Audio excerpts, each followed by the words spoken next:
हमारे मन में गंदे विचार क्यों आते हैं? हम नहीं चाहते हैं, फिर भी हमारे मन में गंदे विचार आते रहते हैं। लेकिन क्यों? मन ही हमारा सबसे बड़ा दोस्त और सबसे बड़ा शत्रु है।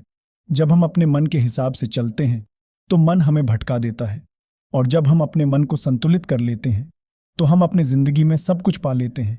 हम अपने मन में आने वाले गंदे विचारों को रोकने की कोशिश करते हैं, पर जितना हम रोकते हैं उतना ही ये गंदे विचार हमारे अंदर प्रवेश करते जाते हैं। आप जिस चीज से जितना दूर भागोगे उतना ही वह चीज आपके करीब आएगी। इसलिए उस चीज से भागो मत, बल्कि उस पर संतुलन कायम रखो। एक बार एक युवक गौतम बुद्ध के पास आया और गौतम बुद्ध से बोला, हे बुद्ध, हमारे मन में इतना गंदे विचार क्यों आते हैं? मैं नहीं चाहता हूं कि मेरे मन में गंदे विचार आए, पर हमारे मन में हमेशा काम वासना का गंदे विचार चलते रहते हैं, और मैं इसके बारे में सोच सोचकर परेशान हूं। मेरे ऊर्जा और समय यह सब सोचने में ही नष्ट हो जाते हैं, और यह सब गंदे विचारों के सोचने की वजह से मैं कभी शांत नहीं रह पाता हूं, और मैं हमेशा ही स्त्रियों को देखकर मोहित हो जाता हूं, अपने आप को रोक ही नहीं पाता हूं। बुद्ध मुस्कुराए और उन्होंने उस युवक से पूछा, क्या तुम्हें पता है ये कामवासना होती क्या है? तब उस युवक ने महात्मा बुद्ध से कहा कि बुद्ध, मुझे तो नहीं पता कि कामवासना होती क्या है, पर हाँ, यह जो भी चीज है वह बहुत बुरी चीज है। फिर बुद्ध ने उस युवक से कहा, सबसे पहले तो तुम्हें यह समझना है कि प्राकृतिक रूप से जो भी चीज हमारे अंदर है वह बुरी नहीं है। हमारे जीवन में कुछ ना कुछ उसकी जरूरत होती है। वासना कोई बुरी बात नहीं है। यह हमारे मन की एक भावना है जो हमारे अंदर किसी न किसी चीज की कमी का एहसास करवाती है। फिर हम उस चीज को पाने के लिए उस चीज की ओर आकर्षित हो जाते हैं। जैसे अगर तुम्हारे पास धन की कमी है तो तुम्हारे अंदर धन पाने की वासना जागृत हो जाएगी। इसका यह मतलब नहीं कि वासना बुरी है, बल्कि यह तो हमारे मन की एक प्रकार का जरूरत की एहसास है, और जब यह जरूरत शारीरिक हो तो हम इसे कामवासना कह देते हैं। युवक ने गौतम बुद्ध से कहा, बुद्ध, मुझे तो कामवासना के बारे में समझ आ गया। अब आप मुझे यह बताइए, ये आती कहाँ से है और कैसे आती है? गौतम बुद्ध ने कहा, कामवासना कहीं से आती नहीं है, ये तो हमारे अंदर ही होते हैं, और इसका होना भी जरूरी है, तभी तो मानव जाति का विस्तार होगा। युवक ने कहा, जब यह हमारे अंदर ही है और जरूरी भी है तो फिर लोग इसे गलत क्यों बताते हैं? बुद्ध ने कहा, यही तो समस्या है। लोगों ने कामवासना को गलत तरीके से सोच लिया है, इसे छिपाने और दबाने की कोशिश करते हैं। कामवासना गलत नहीं है, बल्कि कामवासना का गलत तरीके से प्रयोग करना गलत बात है। लोग जिसे पसंद करते हैं उसी के लिए जीने लग जाते हैं और उसके बारे में हमेशा सोचते रहते हैं, पर यह सब गलत है। बुद्ध ने युवक से कहा, क्या तुम्हें पता है जानवरों में भी कामवासना होती है? युवक ने जवाब दिया, हाँ बुद्ध, जानवरों में भी कामवासना होती है, क्योंकि जानवर भी तो अपने पीढ़ी को आगे बढ़ाना चाहते हैं। तब बुद्ध ने कहा, तो हम क्यों नहीं जानवरों के कामवासना को गलत नहीं कहते हैं? युवक ने कहा, मुझे नहीं पता महात्मा, आप ही मुझे बताइए। गौतम बुद्ध ने कहा, जानवर कामवासना का प्रयोग अपने आनंद प्राप्ति के लिए नहीं करते, वह तो सिर्फ संतान उत्पन्न करने के लिए कामवासना का प्रयोग करते हैं। जानवरों को प्रकृति ने इतनी समझ नहीं दी कि वह कामवासना को अपने सुख का आधार बना सके, जबकि मनुष्य अपने समझ के बलबूते पर प्रकृति में पाए जाने वाली प्रत्येक वस्तु को अपने सुख के लिए प्रयोग करता है। सिर्फ हम इंसानों ने ही कामवासना को अपने सुख का साधन बना लिया है, जबकि प्रकृति ने तो हमें अपने वंश को आगे बढ़ाने के लिए दिया था, लेकिन इंसानों ने इसे अपने जीवन का परम लक्ष्य बना रखा है, और इस तरह से कामवासना का बेलगाम हो जाना गलत बात है। युवक ने बुद्ध से पूछा, बुद्ध जी, ये कामवासना हम पर हावी क्यों होती है? क्यों ये बेलगाम हो जाती है? तब गौतम बुद्ध ने कहा, सुनो, अब जो मैं तुम्हें बताऊंगा उसे तुम ध्यानपूर्वक सुनना। कामवासना का सारा खेल तुम्हें समझ आ जाएगा, तुम्हें तुम्हारे सारे सवालों का जवाब मिल जाएगा, बस तुम्हें ध्यान से सुनकर समझना है। फिर गौतम बुद्ध युवक को समझाना शुरू कर दिया।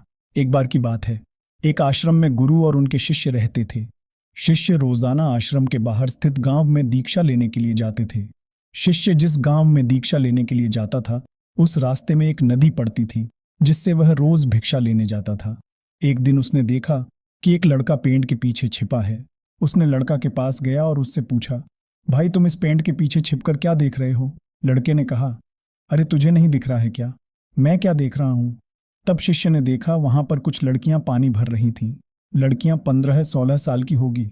तब शिष्य ने लड़के से कहा, अरे भाई, वहां पर तो लड़कियां पानी भर रही हैं, इसमें छुप कर देखने वाली क्या बात है? तब वह लड़का शिष्य की तरफ देखकर उससे कहता है, अरे पागल, तुम्हें दिखाई नहीं दे रहा है क्या कि मैं क्या कर रहा हूं? वह परियां कैसे नदी से पानी निकाल रही है जरा उनकी अदाओं को देखो, उसके कोमल शरीर को देखो, उसकी पतली कमर मटके को उठाते समय कैसे मचकती है और उनके लंबे बाल उनके कमर पर कैसे लहरा रही है, मानो सुंदरता बिखरी पड़ी हो। शिष्य फिर नदी की तरफ देखता है और इस बार वह देखता ही चला गया। अभी तक तो उसे कुछ भी नजर नहीं आ रहा था और वह बिल्कुल निर्भय था। उसे किसी बात का या किसी भी प्रकार का डर नहीं था। लेकिन अब वह छुपने लगा और उन लड़कियों को देखने लगा जैसे उसने कोई अपराध कर दिया हो। और जब वह छुपकर उन लड़कियों को देख रहा था तभी वह अंदर से कांप गया और वह अपने आप से कहा कि यह मैं क्या कर रहा हूं, मैं जो भी कर रहा हूं वह सही नहीं है, मुझे यहां से चले जाना चाहिए। फिर वह वहां से जल्दी चला जाता है। फिर वह अपने आश्रम पहुंच जाता है। आश्रम जाकर वह अपने कार्यों में लग गया। लेकिन जो वह अभी देखकर आया था वही उसके आंखों के सामने बार बार आ रहा था। उसके मन में वही दृश्य चल रहा था। उसका मन वही सब कुछ देखने के लिए कह रहा था। उसका मन किसी भी काम में नहीं लग रहा था।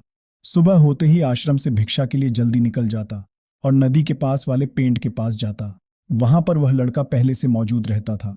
उसके साथ रहकर लड़कियों को छुप कर देखा करता था। अब रोज ऐसा करने लग गया। उसका मन अब किसी भी काम में नहीं लग रहा था। वह हमेशा किसी न किसी प्रकार के विचारों में उलझा रहता था। वह आश्रम के कार्य को भी सही तरह से नहीं कर पा रहा था और वह ना ही सही से सो पाता था और ना ही सही से खाना खा पाता था। उसका मन हमेशा बेचैन रहता था। उसका मन बार बार उस लड़की के सौंदर्य को देखने के लिए कहता था। जब गुरु भिक्षा देते तब भी उसका मन कहीं और विचारों में खोया रहता था। गुरु ने अपने शिष्य की इन हरकतों को देखा।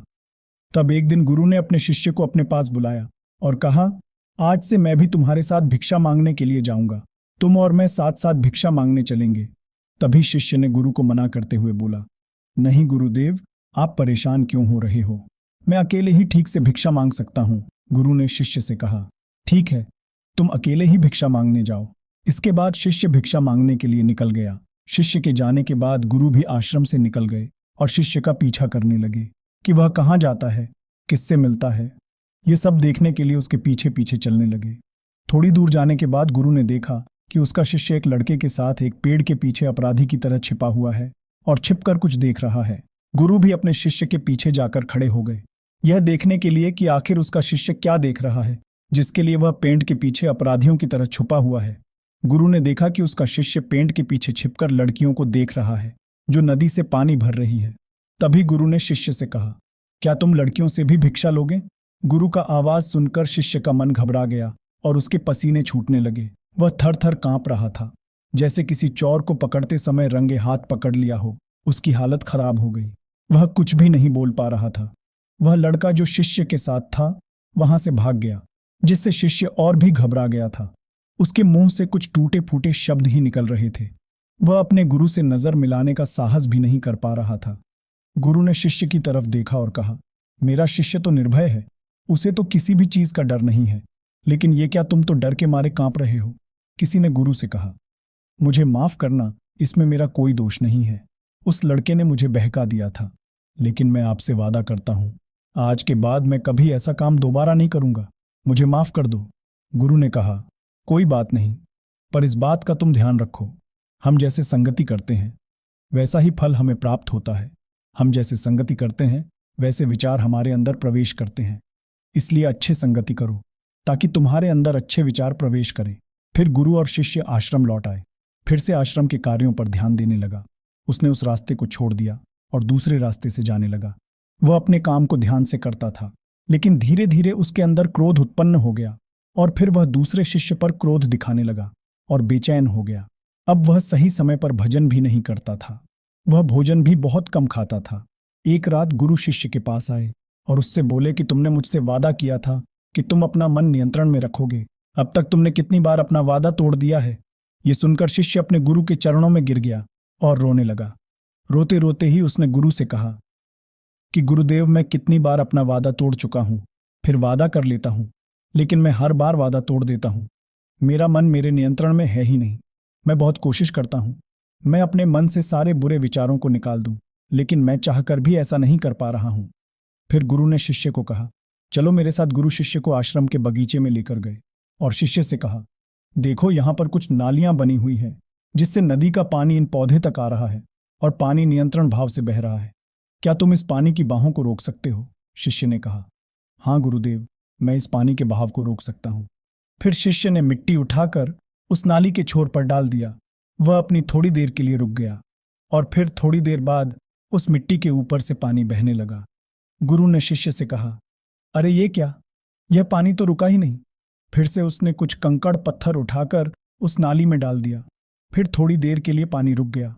फिर थोड़ी देर बाद पानी उस कंकड़ पत्थर के ऊपर से बहने लगा। तब गुरु ने कहा, यह क्या हुआ, पानी तो फिर से बहने लगा। तुम तो बोल रहे थे कि मैं इसे रोक दूंगा।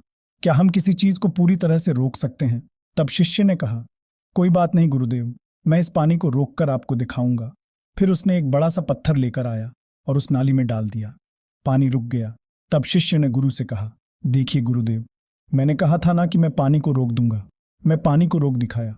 आपकी आज्ञा मैंने पूरी कर दी। गुरु मुस्कुराए और बोले, अच्छा जरा ध्यान से देखो, पानी रुक गया है क्या? वो तो पीछे की नाली तोड़कर बाहर आ गया और अगल बगल से बह रहा है।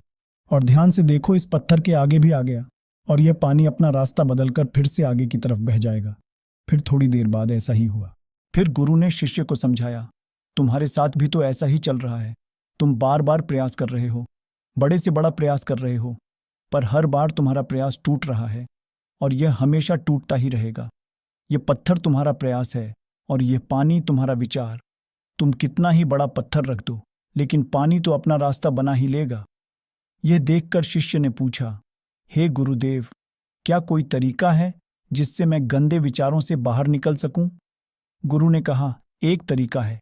यह पानी जिस नदी से आ रहा है, तुम वहां से ही इस पानी का रास्ता बदल सकते हो। गुरु ने शिष्य को एक नदी के पास ले गए जहां से उस बगीचे में पानी आ रहा था। गुरु ने शिष्य से कहा, पानी इसी नदी से जा रहा है। अगर हम यहीं से उसका रास्ता बंद कर दें जहां से बगीचे में पानी जा रहा है, तो क्या हम पानी को रोक नहीं सकते? शिष्य ने गुरु से कहा, हाँ गुरुदेव, अवश्य ऐसा ही हो सकता है। मैं इस पानी को यहाँ से ही बंद कर देता हूँ, तब आगे की नली में पानी जाएगा ही नहीं और बगीचे में भी पानी नहीं जाएगा। फिर गुरु ने कहा, शिष्य, अगर बगीचे में पानी नहीं जाएगा तो फिर पेड़ पौधे को पानी कहाँ से मिलेगी? उस पेड़ पौधे को तो पानी की आवश्यकता है। फिर शिष्य ने विचार किया और कहा, मेरे मन में तो यह बात आई ही नहीं, इस पानी का बगीचे में जाना जरूरी भी है। गुरु ने कहा, उस पेड़ पौधे में कुछ ऐसे भी पेड़ पौधे हैं जिनको रोज पानी की आवश्यकता है। वह तो मुरझाकर मर ही जाएंगे, पानी तो हमें खोलना ही होगा। शिष्य ने गुरु की बात सुनकर पानी का रास्ता खोल दिया। तब गुरु ने शिष्य से पूछा, अगर हम इस नदी के पूरे पानी को बगीचे की तरफ मोड़ दें तो क्या होगा? शिष्य ने उत्तर दिया, गुरुदेव, वहां पर जितने भी पेड़ पौधे हैं वह सभी गलकर नष्ट हो जाएंगे और वहां पर कुछ नहीं बचेगा। गुरु मुस्कुराए और बोले, तुम इस बात को समझो, हमें किसी भी चीज को रोकना नहीं है, बस हमेशा संतुलन बनाए रखना है। कम पानी से भी पौधे नष्ट होते हैं और ज्यादा पानी से भी पौधे नष्ट होते हैं। हमारा जीवन संतुलन से ही चलता है।